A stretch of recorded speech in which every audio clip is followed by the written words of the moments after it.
Federalism is a system. Elvish भाई का system.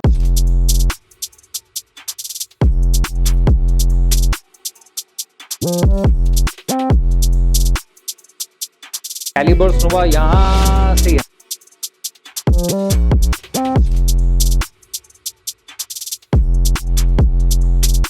All right, so students, after completing the first chapter of power sharing, अब बारी है 6 political science 10 CBSE chapter number 2, that is federalism, right? So if we talk about federalism, what do we mean by federalism?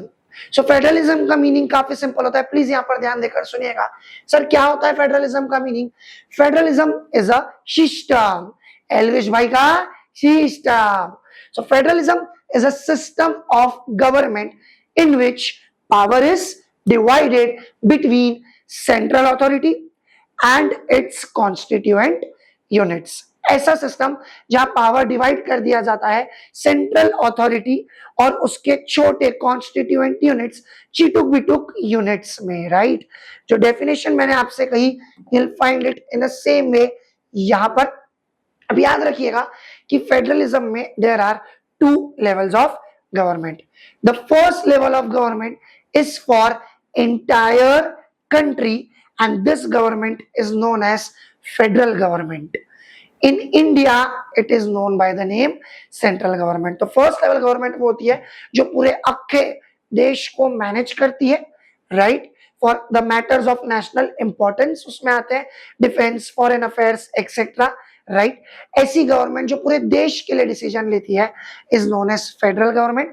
In India we know it by the name central government. उसके बाद आती है second level of government, that is regional level of government which looks after the day-to-day matters, day-to-day operations of the country, and this government is known by different names in different countries. लेकिन India में हम प्यार से, in India it is known by the name state government.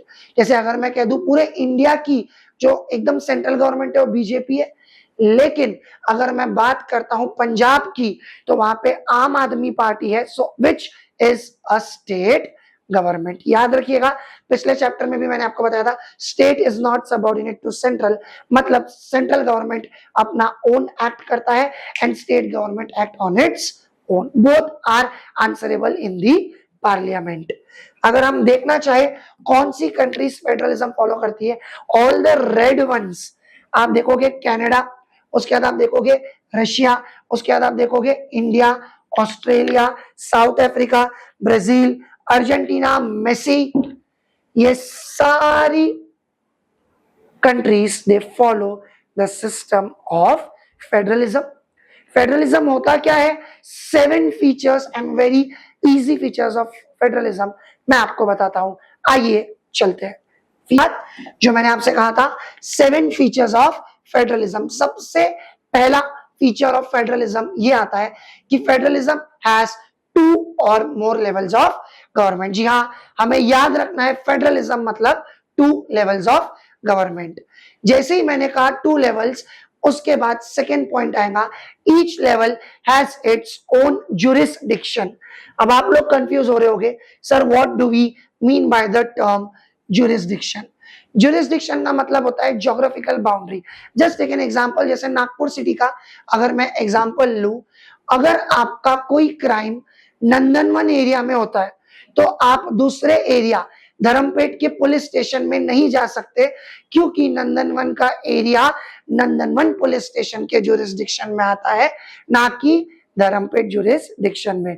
So her level का अपना खुद का एक जुरिसडिक्शन होता है in the matters of legislation, taxation and administration. अब आपके दिमाग में सवाल आएगा कि सर ये सभी पावर्स, लेवल्स, जुरिसडिक्शन, ये सब कहां लिखा हुआ है?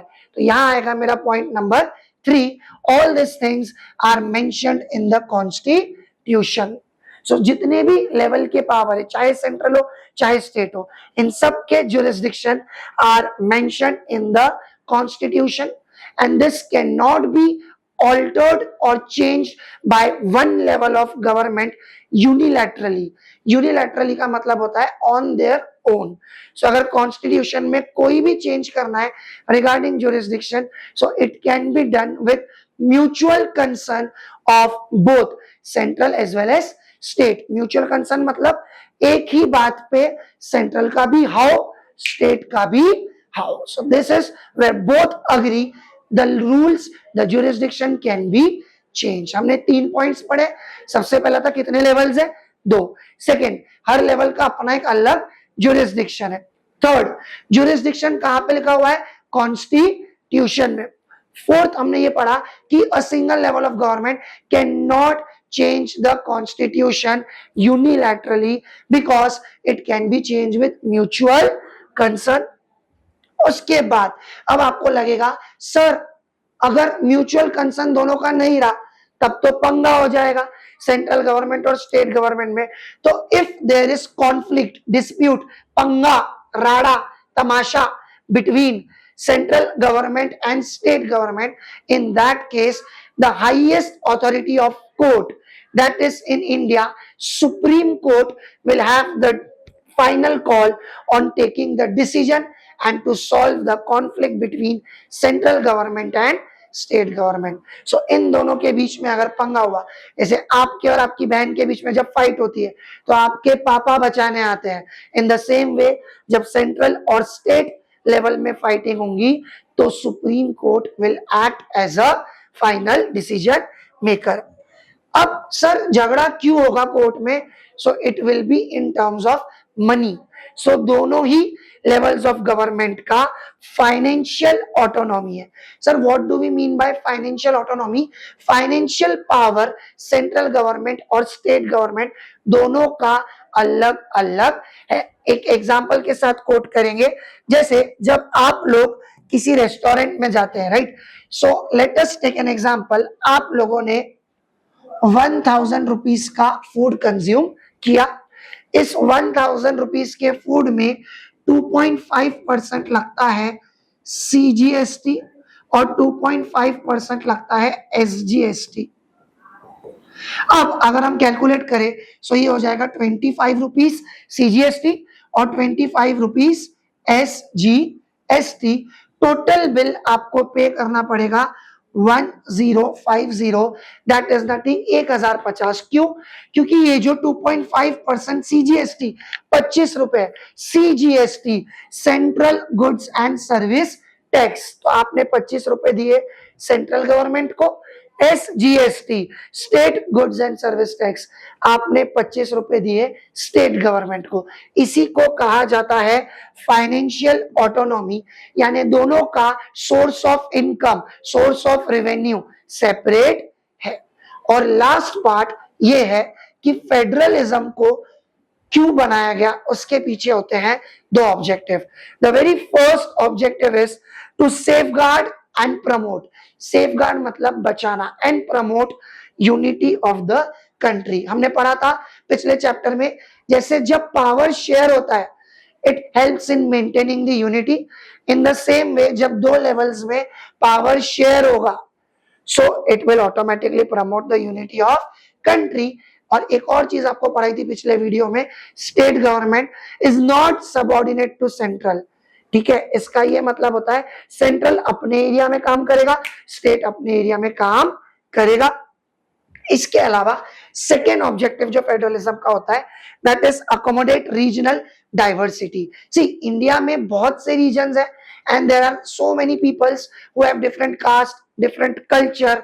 सो अगर हम फेडरलिज्म अपनाते हैं it will help us in accommodating, यानी हम सबको साथ में इकट्ठा करके रख सकते हैं. This is told as accommodate regional diversity. हम डाइवर्स कल्चर, डाइवर्स रिलीजन, अलग अलग लोगों को एक ही कंट्री के अंदर, एक ही ज्योग्राफिकल बाउंड्री के अंदर रख सकते हैं. सर 7 फीचर्स बहुत ज्यादा होता है, हमें शॉर्टकट में लर्न करा दो. सो it will be like a story. Sir story कैसे स्टार्ट होगी? फेडरलिज्म. फेडरलिज्म में कितने लेवल ऑफ गवर्नमेंट?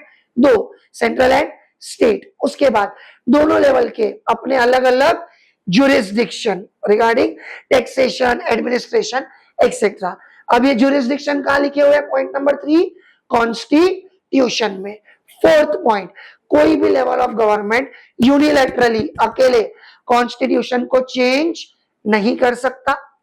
पांचवा पॉइंट हमारा ये बनता है, इन केस अगर म्यूचुअली चीजें नहीं चल रही, पंगा हो रहा है, सो पांचवा लेवल हमारा आता है सर, क्या आता है कि अगर सेंट्रल लेवल और स्टेट लेवल में डिस्प्यूट होता है तो पप्पा डिसीजन लेंगे। पप्पा कौन है? हाईएस्ट लेवल ऑफ कोर्ट, बोले तो supreme court will take the decision. Court में जाने के लिए क्या लगेगा? पैसा। So each level has its own financial autonomy, दोनों के पैसा आने के रास्ते अलग अलग है। एग्जाम्पल दिया था सीजीएसटी और एसजीएसटी का। And the last point is, federal government के होते हैं दो ऑब्जेक्टिव्स। जी हाँ, फर्स्ट ऑब्जेक्टिव क्या होता है? बचाओ, to safeguard and promote unity of the country. Power share होगा तो यूनिटी ऑटोमेटिकली प्रमोट होगी।